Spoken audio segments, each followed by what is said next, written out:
Salutations à tous les bien-aimés dans le Seigneur appartenant dans notre précieuse plateforme MEC, l'Église en ligne. Que le Seigneur vous bénisse abondamment. Merci particulièrement au révérend pasteur Blaise Monzonzo, à l'évangéliste Serge, qui continue à chaque fois de renouveler leur confiance envers nous, en particulier aussi envers moi, pour m'accorder encore une fois de plus, ou bien plusieurs fois de plus, une intervention sur les thèmes que nous sommes en train de parler. Mes salutations à tous les hommes de Dieu et les servantes de Dieu, les enfants de Dieu appartenant dans notre plateforme Mekaline. Merci pour vos interventions, que le Seigneur vous bénisse énormément, que le Seigneur vous comble encore, il vous ajoute encore la connaissance, l'onction et des capacités sur ce que vous avez nourri le peuple de Dieu pendant tout ce temps ici. C'est votre frère, l'enseignant de la parole, Salomon Kaninga le seul, en Afrique du Sud. Voilà, on m'a donné un thème et on m'a donné des jours pour intervenir cette semaine. Le thème que tout le monde parle tout autour, faites-le asseoir. Faites-le asseoir. Alors, il y a plusieurs hommes de Dieu qui ont défilé parlant tout autour du même thème. Et nous partageons plus les mêmes, comment dirais-je, les mêmes messages de la Bible. Nous prêchons dans les mêmes chapitres. Mais je ne voudrais pas du tout reprendre ce que les autres ont parlé, puisque vraiment c'était profond. Ça ne vaut pas la peine. Ce n'est pas dans mes habitudes de reprendre les messages que d'autres personnes ont fait l'intervention. Je vais toucher les points et m'accentuer plus sur les points qu'on n'a vraiment pas touché. C'est ça ma façon de voir les choses. Puisque, voilà. Nous parlons sur Faites l'asseoir. Aujourd'hui, nous allons lire, il y a quelques versets, on va lire, il y en a plus de 3 versets, plus de 3 chapitres plutôt. Mais je ne sais pas si on n'a pas le temps de terminer aujourd'hui. On peut continuer le mercredi, puisque j'ai encore une occasion le mercredi. Et vous le savez très bien que vraiment je parle beaucoup. Et voilà. Nous lisons Marc chapitre 6, le verset 38 et le verset, au verset 41. Marc 6, 38 jusqu'à 41. La Bible dit ceci. Il leur dit, combien de pains avez-vous? Allez voir. Ils s'ensurèrent et répondirent, 5 et 2 poissons. Alors il leur ordonna de les faire tous s'asseoir par groupe sur l'herbe verte. Ils s'assirent par rangées de 100 et de 50. Il prit les 5 pains et les 2 poissons, leva les yeux vers le ciel et prononça la prière de bénédiction. Seigneur, nous voulons recommander ces instants entre tes bonnes mains. Nous sommes des citernes crevassées, nous sommes des vases vides. La Bible dit, mon peuple est sans intelligence, ils m'ont abandonné, moi qui suis une source d'eau vive. Ils se sont creusés des citernes crevassées qui ne retiennent pas de l'eau. Toi qui retiens de l'eau, Seigneur, tu es la source d'eau vive. Je suis une citerne crevassée. Je ne retiens pas de l'eau, Seigneur. Je demande ton intervention de m'aider. Que je sois un contenu de vase, là où tu vas verser la quantité d'huile qui va servir à ton peuple.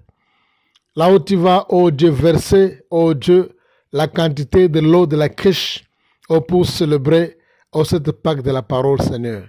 Bénis ce moment que je disparaisse, oh, que le Saint-Esprit, oh Dieu, qu'il puisse surplanter mon intelligence, qu'il s'impose au nom de Jésus, qui est Seigneur Sauveur. Nous avons prié avec foi et nous disons merci, Seigneur Jésus-Christ. Voilà. La Bible dit ici, tout d'abord, le Seigneur, nous le savons tous, comme d'habitude, a fait beaucoup de miracles pendant sa vie. Tout ce que nous avons dans la Bible, ce sont des résumés. Ce sont des résumés, le sommaire, on peut dire, le sommaire des choses que Dieu, le Seigneur, a accompli dans sa vie. le Seigneur a fait plus grand miracle, jusqu'à tel point la Bible dit qu'il n'y a pas de bibliothèque là on peut, comment dirais-je, contenir tout ce qu'il a fait pendant les 3 ans de ministère. Même avant 3 ans de son ministère, il opérait déjà les miracles. Raison pour laquelle vous allez remarquer que lors de la fête de la noce au Cana, quand il n'y avait plus de vin, Marie a dit aux disciples, faites ce qu'il vous dira, ne négligez rien. C'est-à-dire quoi? Elle avait l'expérience que le Seigneur, avant qu'il atteigne l'âge de 30 ans, dans la maison, dans les quartiers, dans son environnement, il opérait déjà de plus grands miracles qui a créé la foi à Marie. Raison pour laquelle Marie avait dit que non, vous allez faire tout ce qu'il vous dira. S'il n'y avait pas de miracle, si le Seigneur n'avait pas opéré de miracle, il n'était pas question que Marie puisse assurer les disciples.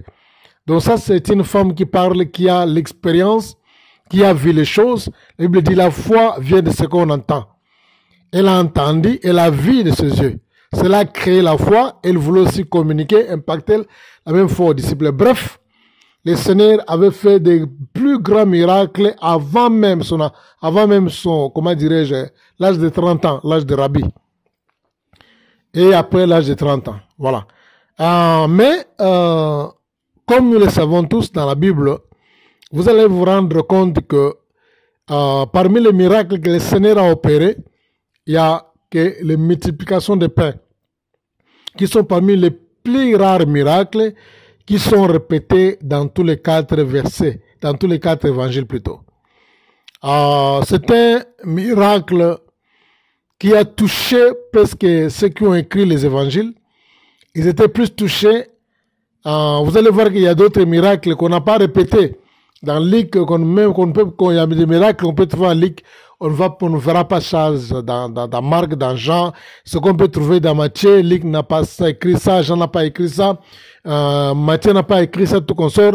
Mais multiplication de pain, c'est un miracle que tout le monde qui avait écrit les évangiles n'avait pas négligé. Ça, c'est le premier des points qu'on ne va pas oublier. La Bible dit ceci. Le Seigneur était en train d'enseigner le royaume de Dieu. Il prêchait sur le royaume de Dieu. Il enseignait les gens sur le royaume de Dieu pendant plus ou moins 3 jours jusqu'à ce que les gens n'avaient plus de nourriture dans leur bagage. Wow. Oh Lord of God of mercy.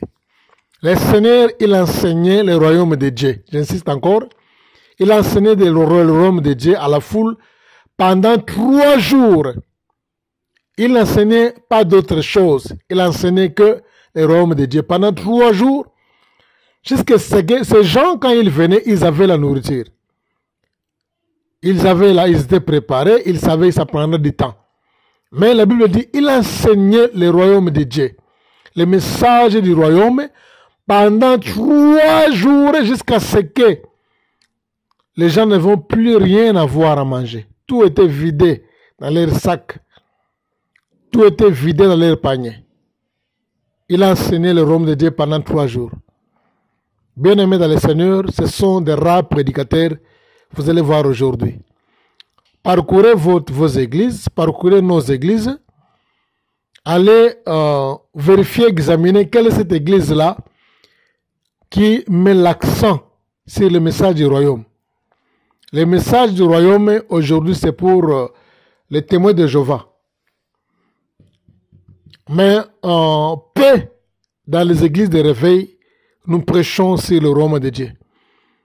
Le premier message que Jean-Baptiste est venu annoncer, il a dit, repentez-vous, le royaume de Dieu est proche. Quand le Seigneur est venu, il a repris le même message que Jean-Baptiste avait annoncé. Il a dit que préparez-vous, le royaume de Dieu est proche. Paul a prêché le royaume de Dieu. Les 2 derniers versets, à la fin du livre Actes des Apôtres, la Bible dit quand Paul était resté à Rome, il était resté à Rome, il enseignait le royaume de Dieu à tous ceux qui les visitaient.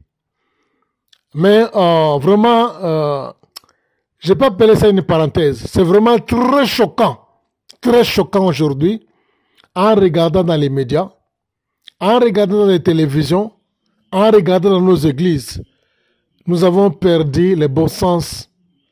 Nous avons perdu les repères, on a perdu la référence. Nous prêchons plus sur la bénédiction, le mariage, le voyage, la délivrance, la guérison, la promotion, la prospérité, les miracles. Oh, Jesus, God of mercy. Pas des églises seulement. Parle sur le royaume de Dieu. Pas seulement parle sur le royaume de Dieu. Le miracle de la multiplication de pain et de poissons, c'est un miracle qui est arrivé après avoir enseigné le royaume de Dieu pendant plus ou moins 3 jours. Jusqu'à ce que toute la nourriture était finie. 3 jours, il n'a prêché rien d'autre que ça. Rien d'autre que ça. Oh Jésus. L'église de Dieu a perdu les pédales. Bien-aimés dans le Seigneur, chers pasteurs, chères servantes de Dieu, pose-toi la question, combien de fois, quelle est la dernière fois tu as prêché dans ton église le message du royaume? Le message clé de la Bible, c'est le message du royaume. Ce n'est pas la bénédiction. Ce sont, la Bible dit, cherchez premièrement le royaume de Dieu et sa justice, et le reste vous sera donné. Le reste signifie quoi? Les conséquences, quand vous êtes dans le royaume de Dieu, les conséquences viendront après. Les conséquences, que quoi? Ce sont des récompenses. La bénédiction, c'est la récompense. Promotion, voyage, mariage, les enfants, prospérité, délivrance, guérison, ce sont des récompenses à une personne qui a embrassé le royaume. Et nous prêchons plus sur les conséquences. Nous prêchons plus sur les avantages. Les avantages, on parle peu sur le royaume de Dieu.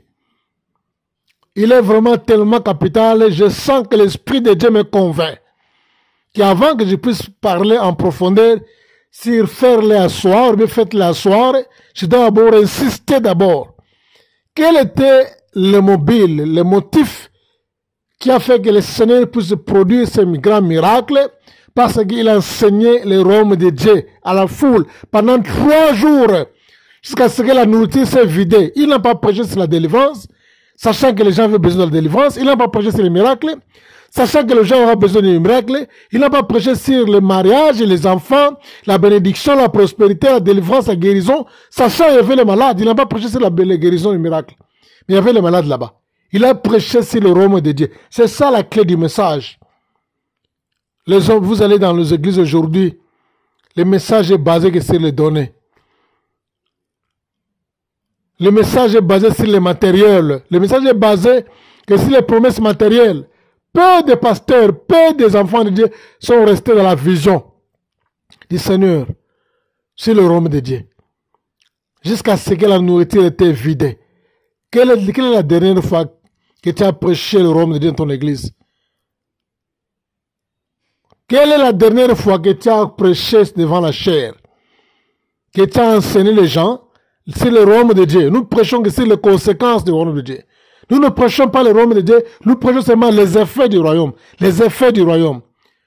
Le mariage, les bénédictions, les prospérités, la délivrance, la guérison, ce sont les effets du royaume. Ce n'est pas le royaume de Dieu. Nous sommes perdus. Bien-aimés dans le Seigneur, c'est une occasion en or que Dieu te donne maintenant de restaurer ta façon de prêcher la parole, ta façon d'annoncer, d'enseigner la parole de Dieu. Mettez l'accent sur le royaume de Dieu, ne mettez pas l'accent sur les effets du royaume de Dieu. La Bible dit, le reste vous sera donné dessus. Soyez bénis, nous continuons la suite.